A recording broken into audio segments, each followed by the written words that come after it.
औज़ुबिल्लाहि मिनश्शैतानिर्रजीम। Dear student, मैं आप लोगों के साथ शेयर करना चाहता हूँ। ये बहुत प्रॉब्लम होती है इस टॉपिक में लोगों को। मुझे भी बहुत ज़्यादा प्रॉब्लम था इसमें। तो मैं चाहता हूँ कि जिस इसमें जो ट्रिक है जो लोगों को समझ नहीं आती वो आप लोगों के साथ भी शेयर करूँ। ये हमारे साथ ये डिज़ीज़ है, ये होती है हमारे साथ मदर और फ्यूटस के दरमियान। यहाँ पर हमारे साथ एरिथ्रोब्लास्टोसिस फेट्यूलिसिस, इसमें हमारे साथ एक कौन सा ट्रिक है जो लोगों को समझ नहीं आती, वो हम अब शेयर करना चाहते हैं आप लोगों के साथ। हम ये जानते हैं, ये आप लोगों ने पढ़ा होगा कि जो नेगेटिव आरएच फैक्टर है, नेगेटिव आरएच फैक्टर है, ये हमारे साथ क्या बनाता है? ये बनाता है हमारे साथ एंटी आरएच एंटीबॉडीज़।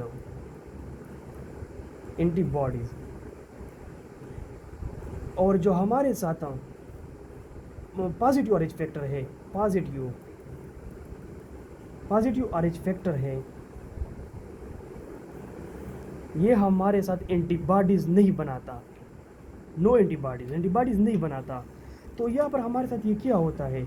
ये जो हमारे साथ नेगेटिव आरएच फैक्टर है, इसका मीनिंग क्या है? नेगेटिव का आरएच फैक्टर का मीनिंग ये है कि जो हमारे साथ उस बंदे की जो ब्लड होती है, उस ब्लड की जो हमारे साथ सेल मेम्ब्रेन होती है, उस सेल मेम्ब्रेन में हमारे साथ डी जीन नहीं होता। तो उसमें हमारे साथ जब डी जीन नहीं होता तो एंटीजीन नहीं होगी। एंटीजीन नहीं होंगे लेकिन एंटीबॉडीज़ बनाता होगा। ये एंटीबॉडीज़ हमारे साथ, ये लोगों को नहीं मालूम होता कि एंटीबॉडीज़ सिर्फ ये कहते हैं कि इसमें मतलब हमारे साथ डी जीन नहीं है तो बस ये नेगेटिव आरएच फैक्टर है तो ये हमारे साथ एंटीबॉडीज़ बनाएगा। एंटीबॉडीज़ ये नहीं बनाएगा जब तक आप इसको कोई स्टिमुलस एक्सपोज न करें। इसके लिए स्टिमुलस का एक्सपोज करना ज़रूरी है। जब आप इसको स्टिमुलस एक्सपोज करें, negative RH factor blood owner को, अगर आप स्टिमुलस को एक्सपोज करें तो उसमें जो हमारे साथ एंटीबॉडीज़ प्रोडक्शन की जो सलाहियत होती है वो एक्टिवेट होती है। जब एक्टिवेट हो जाती है तो वो पॉजिटिव आरएच फैक्टर मीन जो एंटीजीन रखता हो, वो जो एंटीजीन रखता हो, जो पॉजिटिव आरएच फैक्टर, उसमें हमारे साथ जो डी जीन है उसकी सेल मेम्ब्रेन ऑफ ब्लड में मौजूद होती है। जब मौजूद होती है तो मीन ये हमारे साथ डी एंटीजीन रखता है। जब डी एंटीजीन रखता है और नेगेटिव आरएच फैक्टर में जो हमारे साथ एंटीबॉडीज़ है उसके दरमियान हमारे साथ रिएक्शन हो जाती है। जब रिएक्शन हो जाती है तो यह हमारे साथ मुख्तलिफ़ तरह की डिज़ीज़ काज कर लेती है। तो वो डिज़ीज़ हम अब जो ये डिज़ीज़ है इसको हम आप लोगों के साथ शेयर करते हैं कि ये हमारे साथ इस दोनों के दरमियान होती है। अगर ये तो आप लोगों ने समझा कि मतलब हमारे साथ नेगेटिव आरएच फैक्टर और पॉजिटिव आरएच फैक्टर क्या है। अब हमारे साथ अगर मदर हमारे साथ क्या हो, नेगेटिव आरएच फैक्टर हो, उसकी ब्लड नेगेटिव आरएच फैक्टर हो,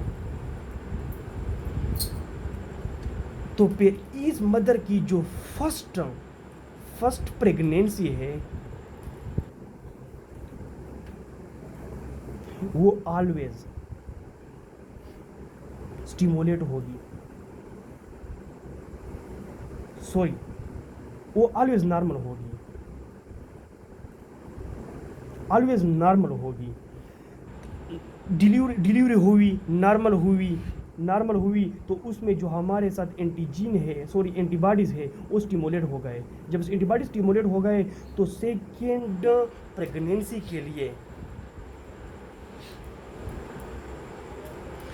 प्रेगनेंसी के लिए हमारे साथ क्या होगा, प्रॉब्लम होगा।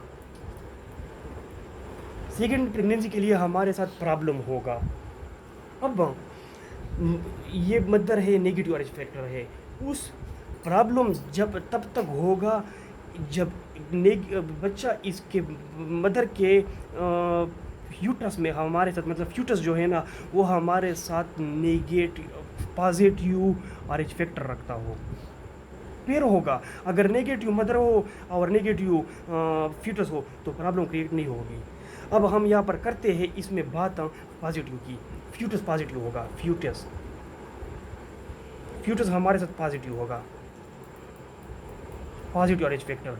तो हम ये जानते हैं कि जो मदर है उससे जो ब्लड है वो हमें जाता है फ्यूटस को थ्रो प्लेसेंटा। किसके ज़रिए? फ्रॉम मदर जो है ना, फ्रॉम मदर टू फ्यूटस जो ब्लड है वो प्लेसेंटा के ज़रिए जाता है, प्लेसेंटा के ज़रिए।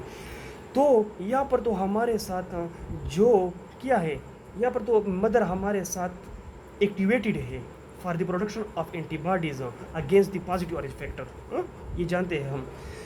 तो यहाँ पर हमारे साथ एक्टिवेटेड एंटीबॉडीज ब्लड आते हैं पॉजिटिव फ्यूटस को। हम ये जानते हैं जो ब्लड आते हैं मदर से फ्यूटस को प्लेसेंटा के ज़रिए आते हैं।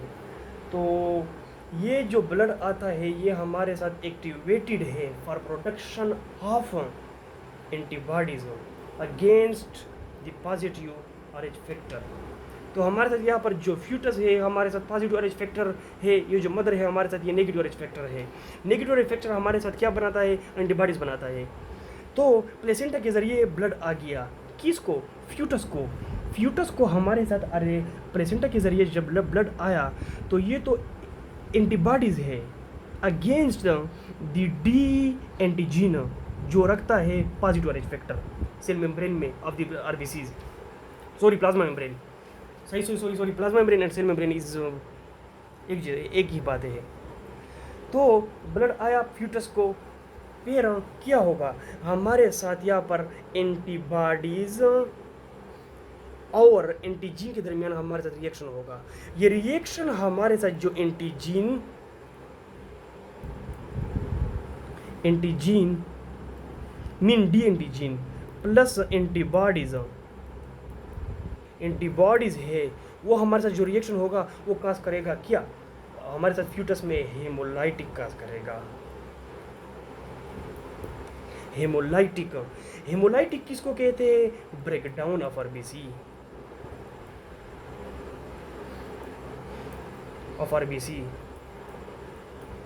आरबीसीज को कहते हैं।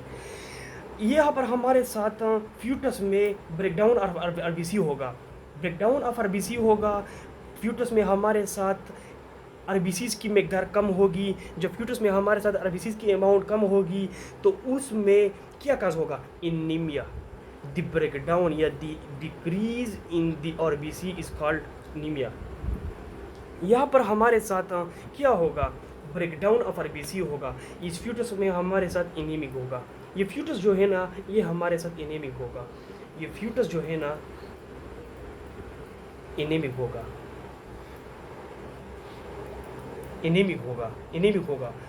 यहाँ पर हमारे साथ आरबीसीज की मकदार कम हो रही है, आरबीसी की मकदार कम हो रही है थ्रू हेमोलाइटिक ब्रेकडाउन हो रही है उसकी।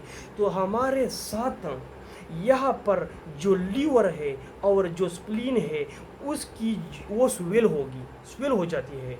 स्वेल क्यों होती है? क्योंकि हमारे साथ आरबीसीज की मकदार कम हो रही है और वो स्वेल हो गए कि आरबीसीज की मकदार को ज़्यादा करें। यहाँ पर हमारे साथ हेमोलाइटिक हो रहा है और यहाँ पर हमारे साथ स्प्लीन और लीवर की साइज़ बढ़ रही है और काज कर रही है, आरबीसीज की मकदार को इंक्रीज़ कर रही है।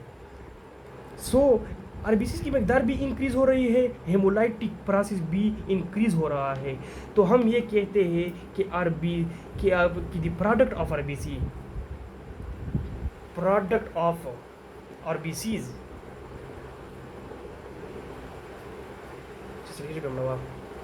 The product of RBC is क्या? The product of RBC is bilirubin.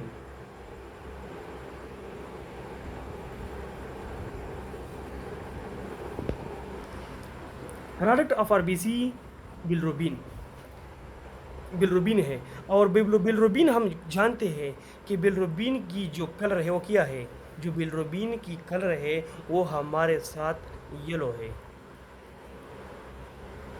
है। तो लीवर प्लस स्प्लीन आरबीसीज की अमाउंट को इंक्रीज कर रहा है, वो हेमोलाइटिक प्रोसेस आरबीसीज को डिक्रीज कर रहा है। तो decrease of RBC, breakdown of RBCs हमारे साथ खास कर लेता है इंक्रीज ऑफ बिलरुबिन। जब हमारे साथ बॉडी में बिलरुबिन की मिकदार ज़्यादा होती है, जब बिलरुबिन की अमाउंट हमारे साथ ज़्यादा होती है, तो जो हमारे वाइट ऑफ आइज़ है, वो हमारे साथ येलो हो जाएंगे। आल्सो स्किन भी येलो हो जाएगा। दिस डिजीज को हम कहते हैं, इस फिनोमिना, इस काजिम को हम कहते हैं कि जॉन्डिस।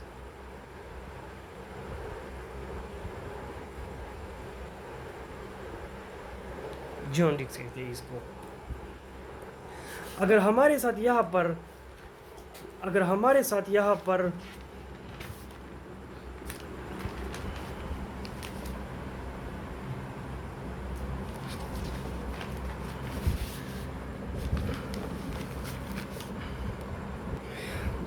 हमारे साथ ये भी हो सकता है कि जो फ्यूटस है उसकी एबॉर्शन काज हो जाए,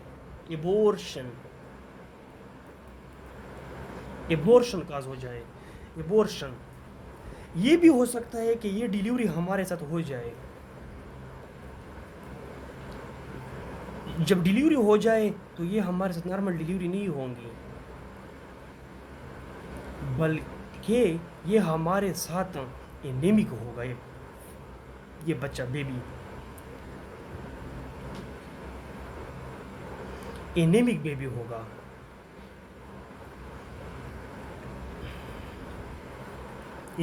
होगा।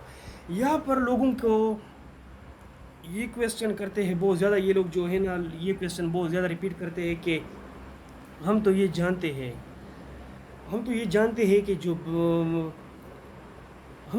हैं कि जो मदर है, वो हमारे साथ नेगेटिव RH फैक्टर होगा। Negative RH factor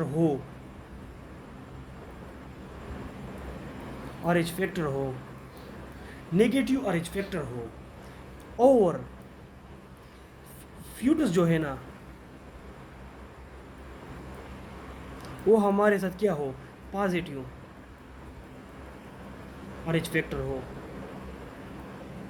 RH factor mean जो मैं कह रहा हूँ कि हो पॉजिटिव RH फैक्टर हो, ये मतलब उसका है कि इसकी जो ब्लड की बात कर रहा हूँ मैं, ब्लड की ये जो RH फैक्टर है वो इसकी बात कर रहा हूँ मैं, मतलब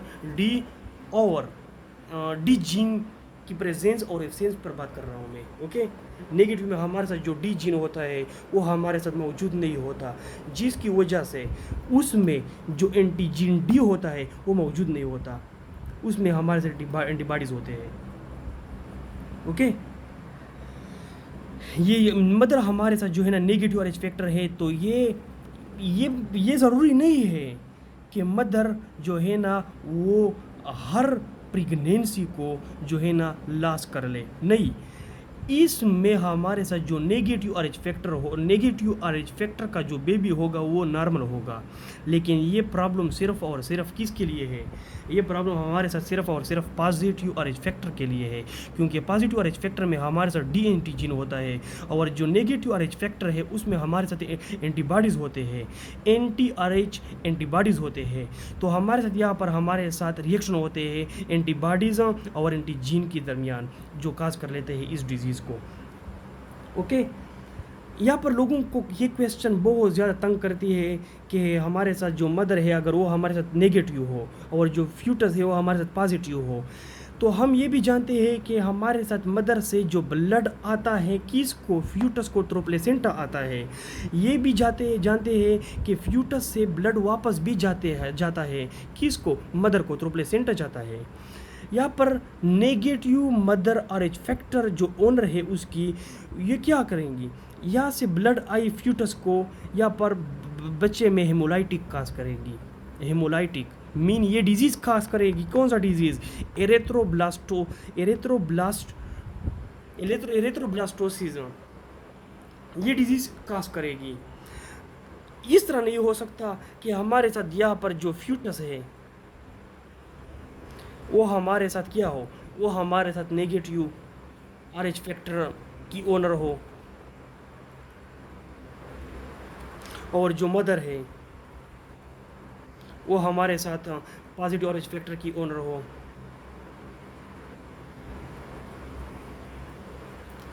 ओनर हो सकता है। फिर मदर में हमारे साथ हेमोलाइटिक काज होगा, नो, मदर में हमारे साथ फ्यूटस के ज़रिए हेमोलाइटिक नहीं होगा, क्योंकि जो फ्यूटस है उसमें जो इम्यून सिस्टम है वो इतना स्ट्रांग नहीं है कि मदर के जो ब्लड है वो हेमोलाइट कर सके।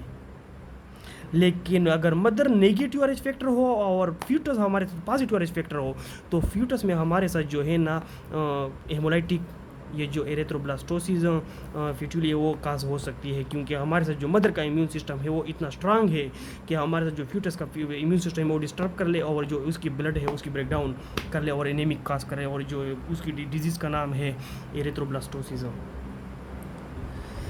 तो हम इसको एरेथ्रोब्लास्टोसिस क्यों कहते हैं? जब हमारे साथ RBCs की अमाउंट कम होती है फ्यूटस में, amount of RBC is decreased in fetus due to which from the fetus bone marrow means हमारे साथ इससे क्या आता है, इमेच्योर एरेथ्रोब्लास्ट आते हैं,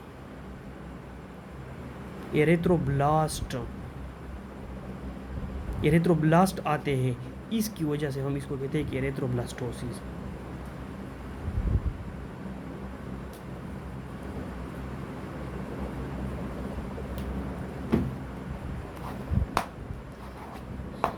ओके, बेस्ट ऑफ लक।